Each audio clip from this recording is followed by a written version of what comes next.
welcome to the NetSci Chronicles. My name is Jesse Early, and I am the host for this podcast. The NetSci Chronicles is a podcast that focuses on and highlights topics occurring within or related to the college. In this episode, I'll be sitting down with three professors from the Department of Physics and Astronomy as we talk about the 10th anniversary of the Higgs boson.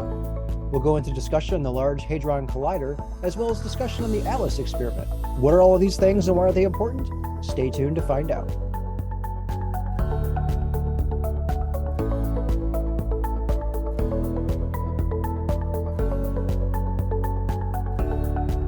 Hello, everyone, and thank you for joining me today. Could we go around and have everyone introduce themselves? So I guess I can start. I'm Joey Houston. I'm an MSU Foundation professor working on high energy physics. Yep, and I'm Wade Fisher. I'm a professor here at MSU working in high energy physics, or sometimes known as elementary particle physics. Hi, and my name's Dan Hayden. I'm an assistant professor here at Michigan State University and also working on the ATLAS experiment, searching for new physics beyond the standard model. Well, welcome, everyone. So this month is the 10th anniversary of the Higgs boson by the Large Hadron Collider, or LHC for short. Can you talk a bit about what the LHC is and the significance of the discovery of the Higgs boson? Yeah, I can take that one. So the Large Hadron Collider is actually really a marvel of a machine. It is a particle accelerator and it's a particle collider. So its job is to accelerate protons up to almost the speed of light, within a few meters per second of the speed of light, and bring them together in a collision. And that collision puts a lot of energy into one spot, which allows us to make particles that we wouldn't normally find in matter every day. It's an enormous machine. It's 27 kilometers all the way around in circumference. It's located deep underground beneath the borders of both France and Switzerland. And it's one of the most amazing machines that we've been able to put together in our field. It replaced a previous machine in the same tunnel underground. It was an electron-positron collider. And that was a process where we sort of handed off, between various stages of hunting for the Higgs boson. The Higgs boson has been something we've been looking for decades. It was first, theorized, proposed to be a particle that could answer some of our questions in particle physics all the way back in 1965. Ever since then, since that came together to build what we call the standard model of particle physics, we've been hunting for this particle in every corner of the world that we could do it. And it's different particle colliders, different research teams, and it's been just an amazing success to have found the Higgs boson. And my research, I started searching for the Higgs boson all the way back in 1999. And this is when I was a graduate student. And we were actually doing the Higgs boson searches at this electron-positron collider, which was at the CERN research facility outside of Geneva, Switzerland. And we were getting close. And you can imagine that what we're doing is we're looking for this particle, and we don't know much about it other than it should sort of tell us something about the masses of the particles in the standard model, but we would have to sort of search in a large phase space in terms of looking for a mass resonance. So when we bring our particles together, they will collide at a certain energy or mass, and then we would scan that phase space to look for this particle. So we looked for this at the Large Electron-Positron Collider, and at some point, we had to actually tear that whole collider out of the ground and replace it with the Large Hadron Collider, because that was going to be the future.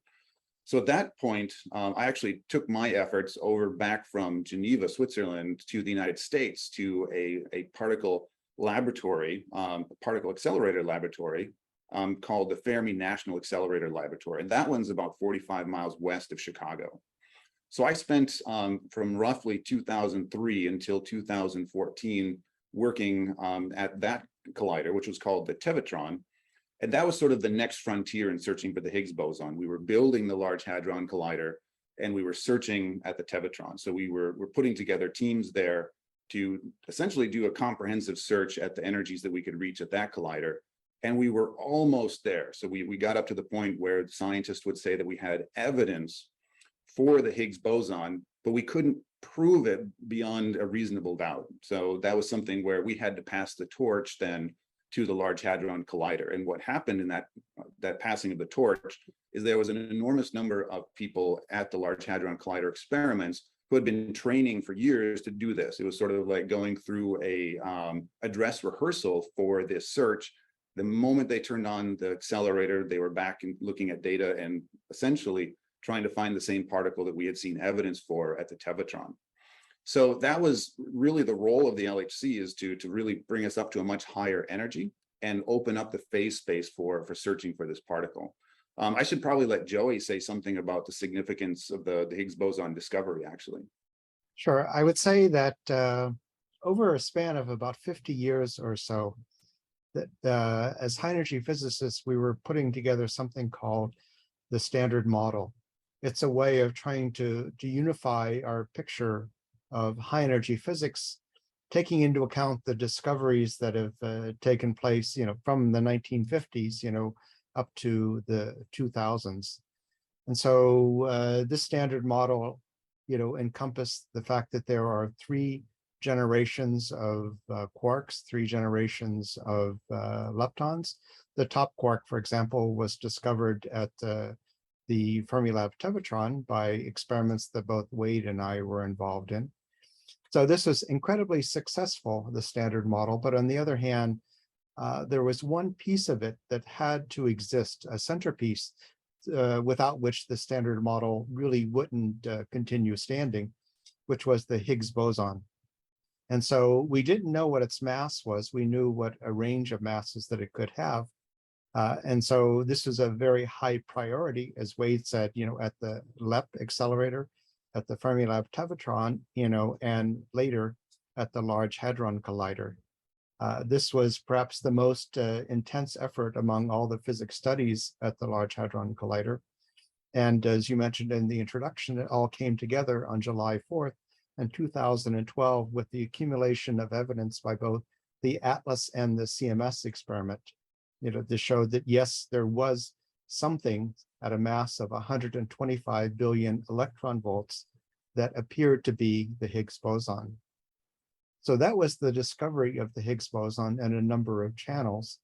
In the time since then, we've had 10 years in which to study the Higgs boson. And we're able to determine that, first of all, it is the Standard Model Higgs boson. It's exactly what was predicted in terms of its properties. One of the reasons for its importance is that the Higgs boson gives masses to most of the particles that exist within the Standard Model. For example, it explains why the top quark, the last to be discovered, has such a large mass of the order of 170 billion electron volts. It describes why the up and down quarks, these are the quarks that make up the protons and neutrons in our body, have such a light mass. So this is incredibly significant, the fact that we're able to put this final piece of the puzzle together with the discovery of the Standard Model. Okay, so you just mentioned the ATLAS experiment. Can you talk a little bit more about that and how that plays into all of this and what role the ATLAS group at MSU has played? There are 3, large experiments at the Large Hadron Collider, 2 general purpose detectors, the ATLAS detector and the CMS detector.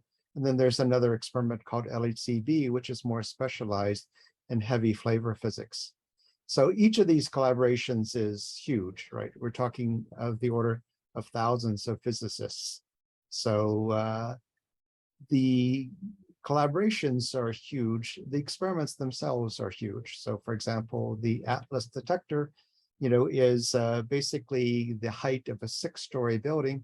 It has more steel in it than the Eiffel Tower. It's paradoxical that we're trying to look at very small distance scales, but in order to do so, we require to have very large detectors to measure very precisely the products of the collisions that take place. There are, basically a collision, 25 collisions taking place every 25 nanoseconds. Most of them are very boring. So we have a trigger that tries to select the ones that are more interesting. And that's actually one of the areas where MSU, has been heavily involved, including Wade and Dan. And then, we tried to analyze of the order of 300 events per second later offline. So this experiment is very huge. It has an incredible complexity. I started working on the ATLAS experiment in 1994, just because I was already at Michigan State at the time. So it took from 1994 till 2008 to design and construct the experiment. In 2008 is when the Large Hadron Collider started running. Then we had to commission the experiment. And since then, we've been taking data, with shutdowns for various improvements and repairs, and we'll continue doing so until the order of 2040 or so. We have a large group at Michigan State working on the ATLAS experiment. There are currently 4 faculty members, 1 semi-retired faculty member, Chip Brock. Again, each of us are working on our own component of the experiment in terms of trying to not only keep those components running, but design and build the replacements, for example, for future running, which is going to put more constraints on the trigger, for example, in order to handle the increased rates. So we have a number of postdoctoral research associates, which are located at CERN, so they live there full time. And we have a large number of graduate students that are typically reside here at Michigan State University, but make periodic trips, pre-COVID to CERN, to take part in meetings, to be able to interface with other colleagues. And the faculty members make periodic trips as well, especially during the summertime. Again, this was all interrupted with COVID, but now hopefully it's resuming a normal flow. I was going to say, this is a great place to jump in and advertise that we include a lot of undergrads in our research as well. And it's an excellent place for students who are here at MSU to come work with us and learn about the physics that we're doing. Just going to jump in not on that side, but as Joey was describing, obviously the very impressive detector that we work with, the ATLAS detector, just to give people a bit more of an idea about what we mean when we say the detector weighed. Very nicely explained how the LHC is the machine that accelerates the protons up to very close to the speed of light and collides them together. And we have set points around this 27-kilometer ring where we do these collisions, but how do we turn that into science, right? And how do we turn that into data? So the detectors, the way I like to think of it is they're basically gigantic digital cameras that we wrap around these collision points so that when the protons collide, we can really see the energy and the direction of the particles that come out and read all of that out so that we can actually then do data analysis on it. So, one of the amazing things about the LHC is, yes, these collisions are at the highest energy that we've ever created as humans. There are, for example, higher energy cosmic rays that hit the atmosphere. That is true. But the point is that we are in reproducible conditions, producing these very high energy collisions in a laboratory condition that allows us to do science that just hasn't been possible until now. I was interviewed a number of years back by WKAR, and so the host, introduced the Large Hadron Collider as the largest accelerator that had ever been built. So I corrected him and said, this is the largest machine that has ever been built. As Wade mentioned, 27 kilometers in circumference. So an incredible effort by, a large number of institutions from around the world. Yeah, I think when you said that, it just blew my mind at how big it was. Right. There's a Lego model of the ATLAS detector in the atrium of the Biomedical and Physical Sciences building. So it's quite a large Lego model, about 2 foot high or so.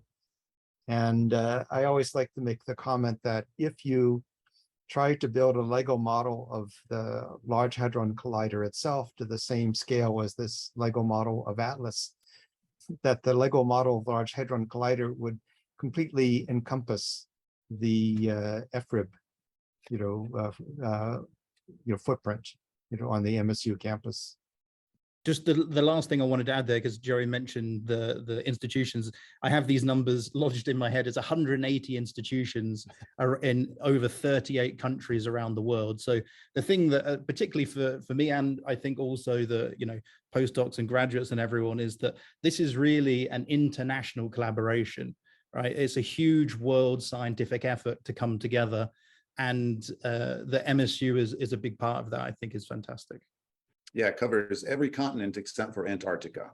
Although we do have an experiment here at MSU that does cover Antarctica, that takes place in Antarctica.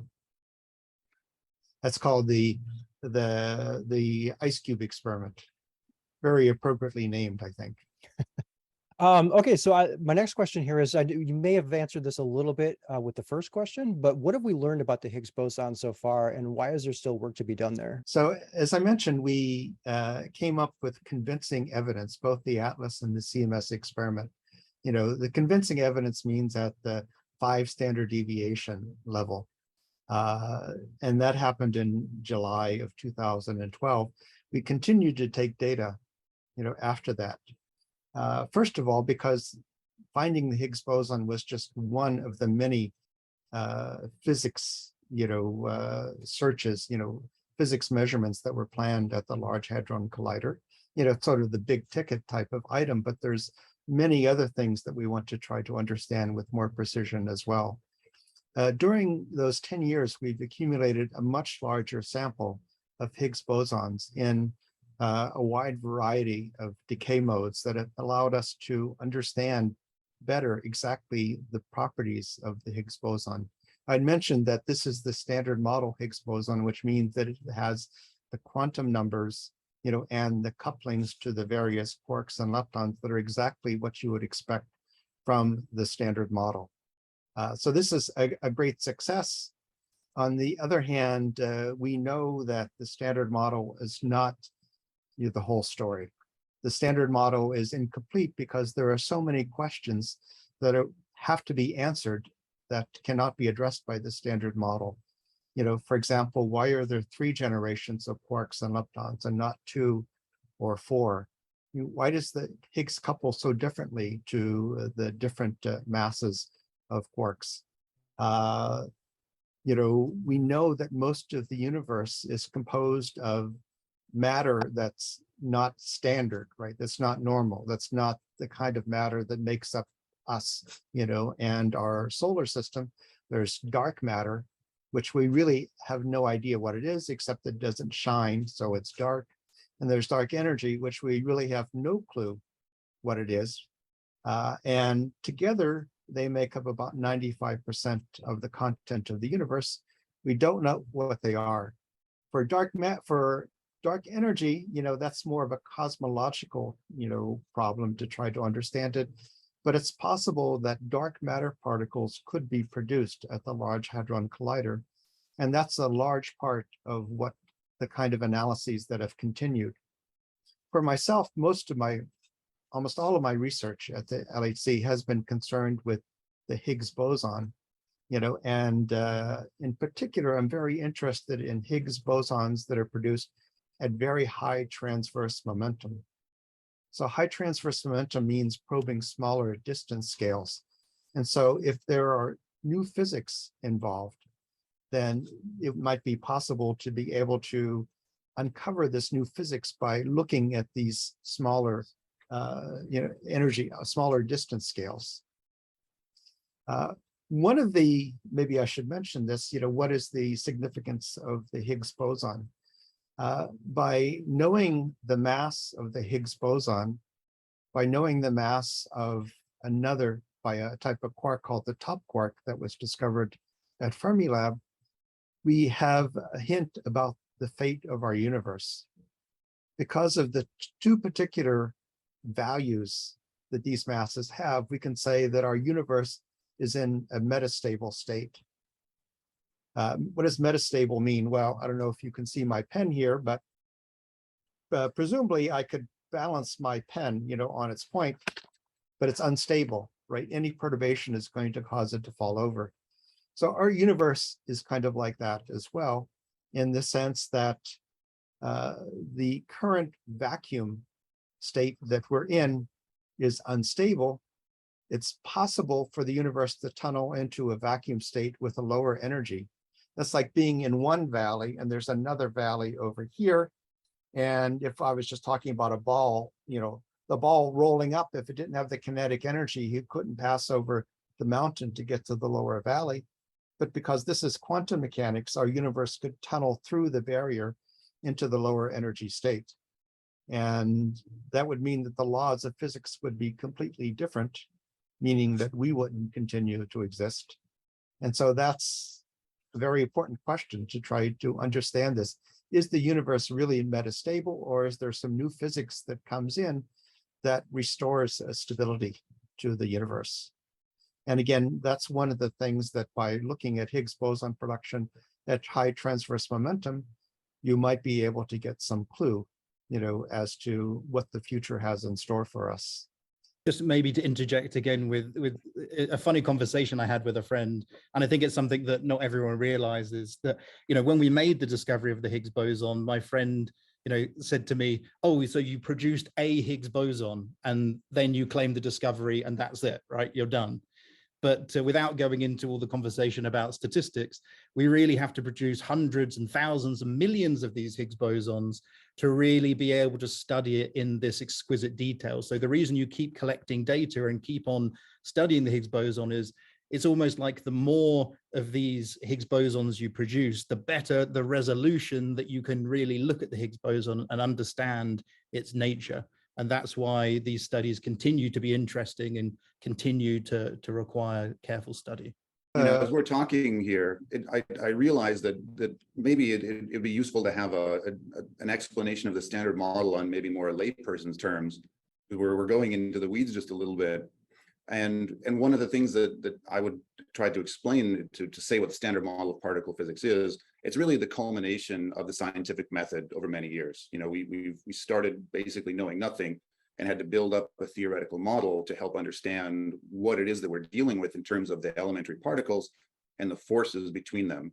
And an allegory that I use to help students and very young students, like the ones that are in the classes with my kids, is to use the idea of checkers.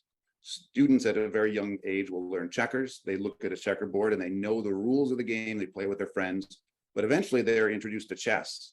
Chess is played on the same board, and they can look at the board and say, look, I can see all of the same squares. This must be the same game. So that would be one first way of thinking about the rules for how chess works. So you can take your knowledge of checkers and apply that to this new game.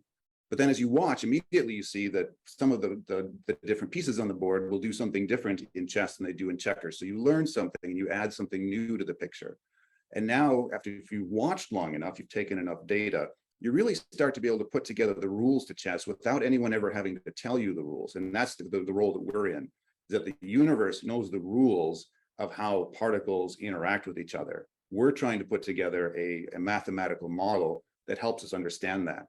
And there are secrets that are out there that we just don't know yet. If you play chess enough, if you watch really good chess players, you'll see these magical things like castling happen. It's very rare. It doesn't happen very often, but all of a sudden you learn something new about the rules of the game, and you can introduce that into your model and explain why you think that happens. And that's really what we're doing, is we're trying to observe nature and bring back our observations of what's happening and turn that into the rules of how nature works.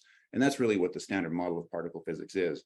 So in the end, the Higgs boson is one of these new things like castling that we saw, and we said, aha, this new thing here, we think we know how it fits, but really you've got to watch it for a while to really understand that it is the thing that you think it is, and there's not something tricky going on with it. I was going to mention that there is a program going on at CERN to pair up high-energy physicists with science fiction authors to write stories. They could be science fiction, or they could be just regular fiction, or even in fact. So I teamed up with a well-known American science fiction author, Edward Lerner, to write a story about this transition that I just described to you for our universe tunneling from its current vacuum to a lower energy vacuum. So having watched the movie Don't Look Up, I made the heroine, an MSU graduate student in astronomy, so that she's looking up at the sky and starts to see that these stars are disappearing, then comes to realize, that the reason for this is the fact that the universe is making this transition, from our current state to a higher energy state. And those are the regions of the universe that have already undergone that transition. Stars can't exist, so they're winking out of existence. We tried to put in a way to try to save mankind, but it was a short story, so there wasn't enough pages. So in the end, everyone dies. So turning our attention back to the Large Hadron Collider, what is the significance of the LHC turning on again, and what do you hope to find in the new running? So I can take that question. So I mean, we've been shut down for a while now while we've been upgrading our detector. We're continually working. It's as much of an engineering marvel really as a machine as it is for physicists, obviously, who we work both on and analyze the data. So we've been upgrading the ATLAS detector, and the other experiments have been doing the same.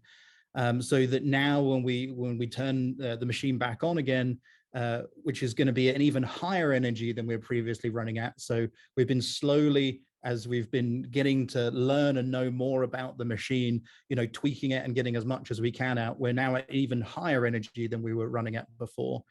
And so now when we turn on again, and we've started collecting data already, we actually had the first beam collisions on July 4th to start collecting data again in this latest run at the LHC. We call it run 3.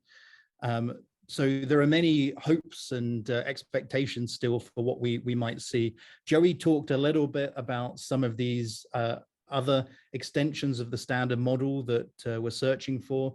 So he mentioned dark matter, which is one of those things which is known about, but we don't know the nature of yet. One of the areas of research that I work in looks for the so-called exotic new particles, because these are some of the theories which are kind of on the edge of our understanding. But if they turn out to be the case, they're real paradigm shifting changes. So for example, just a very brief example would be, if you think of the force of gravity, right? We think we understand gravity very well because it's around us every day. And if you fall over, you sure think you understand gravity. But in reality, scientifically, we understand it actually one of the least well compared to the other forces of nature. For example, all of the other forces of nature have something called a force propagator, a particle that transmits that force, kind of like a messenger. But for gravity, we actually don't know if it's like the other forces of nature. It could just be some kind of space-time geometry. But if it is like the other forces of nature, then there should be a force propagator for the force of gravity, which would be called the graviton. And that's something that I'm looking for at the LHC together with some other particles. So far, we haven't discovered the graviton. There are many theories about, in which way it could be seen at the LHC. And so up until now, essentially, there's been this feedback between experiment and theory as to, what the theorists would say could be a possibility. And then as an experimentalist, we say, well, we've looked with this much data at this energy and we haven't seen it. So you can then increase the knowledge within the community of at some point, maybe this theory becomes less tenable because you've excluded, a particle existing up to a certain mass beyond where it would make sense.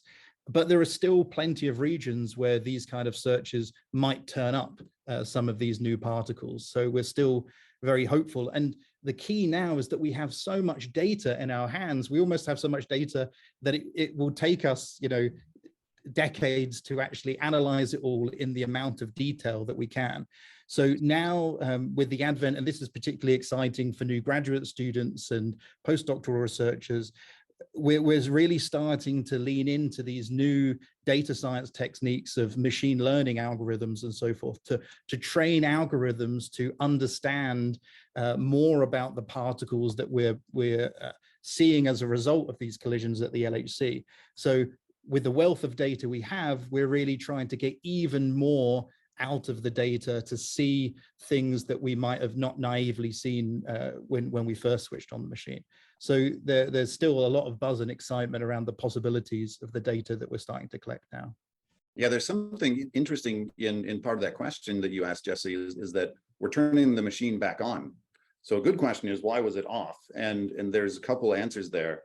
So one of them, which is quite interesting for a US audience, is that we shut off the LHC every year around Christmas time, and then we're off for quite a while to help save in the energy costs of running the machine. It turns out that in France, most of their heating is done over using electricity. So instead of using up that electricity to run the machine, we turn off during that period. The second reason why we shut down periodically is to upgrade the detectors. Joey mentioned that we began working on the Atlas experiment in 1994. It's been 28 years since then, so there's a lot of technology that has changed. And in fact, you know, the 5G technologies that we're using in our cell phones have driven the industry to a point where there's just new products that we can use to include in our detectors. Now, we can't go and take those off the shelf. We can't even sometimes get the electronics because, you know, the 5G companies like Samsung are snapping them up. But we build our own custom electronics and hardware to take our data. And that's something that we can upgrade periodically to just do a better job of looking at the data and being more efficient about interpreting it.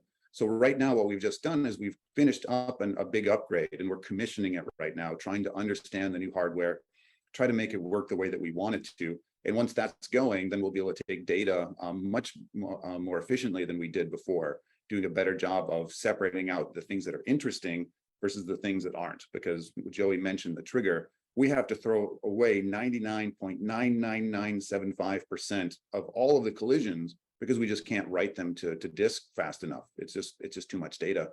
So we have to really filter through and get those. So our new upgraded triggering system is going to be much more effective now that we're in our run 3. And maybe it's worthwhile to emphasize that we have a large amount of lab space in the biomedical and physical sciences building. We can't do our experiment here because it requires, you know, the large Hadron Collider experiment, but we can build things, both electronics and hardware. And as Wade mentioned previously, that's where the undergraduates have come in. Historically, we've always employed a large number of undergraduate students, largely physics majors, but not entirely physics majors. So they have a chance to work on the construction of equipment, but also to be able to do physics analyses, which I think is quite exciting for them. And if they're planning on going to graduate school, it's a good thing to put on the resume that they have this research experience. So in closing out our discussion for today, what are the remaining fundamental questions that could be addressed by the LHC? So that's a good question. You know, going back to this chess allegory that I mentioned earlier, one of the things that we have to do is just figure out what we don't know.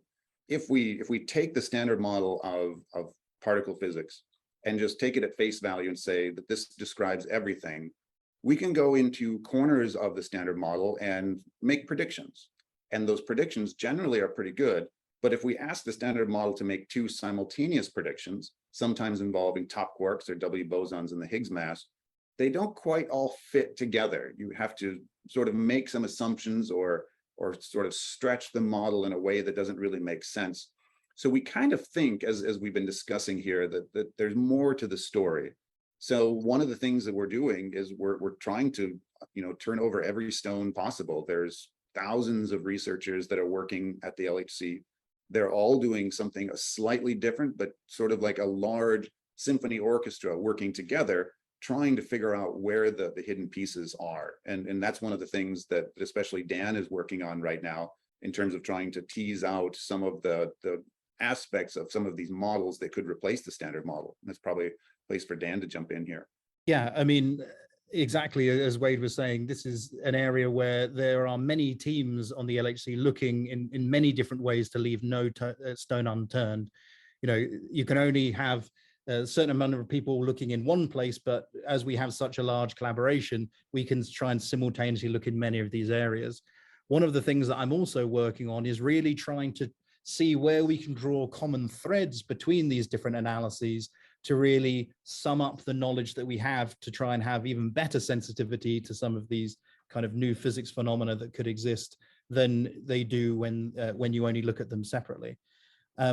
One other area which kind of ties us back, going back almost to the Higgs boson again as well, is that we have these direct searches for new physics where, like creating the Higgs boson, we're trying to create the gravitons or dark matter that we could almost directly observe. But one of the great things that we can do with this huge wealth of data that now we're continuing to collect these very large data sets is that we can look at the physics that we already know exists. So the Higgs boson, for example, as our newest toy in the box, as it were, but even looking at the standard model particles like the W and Z.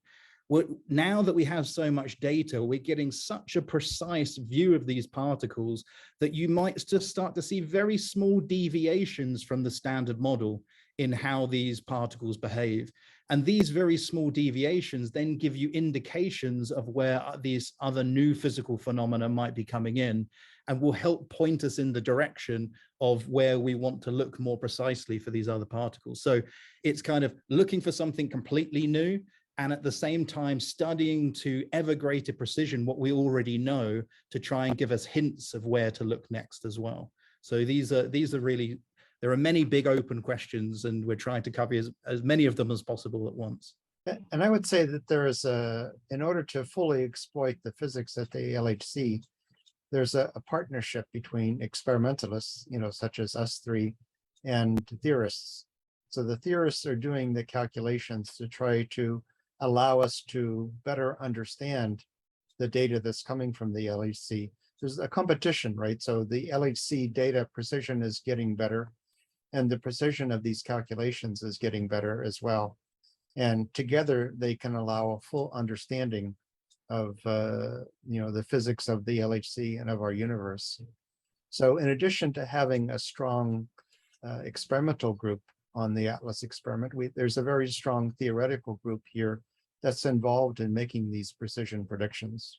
Well, I'd like to thank each of you for joining me today and for educating our audience on these topics. If anyone would like to find out more information about you or these topics, where should they look?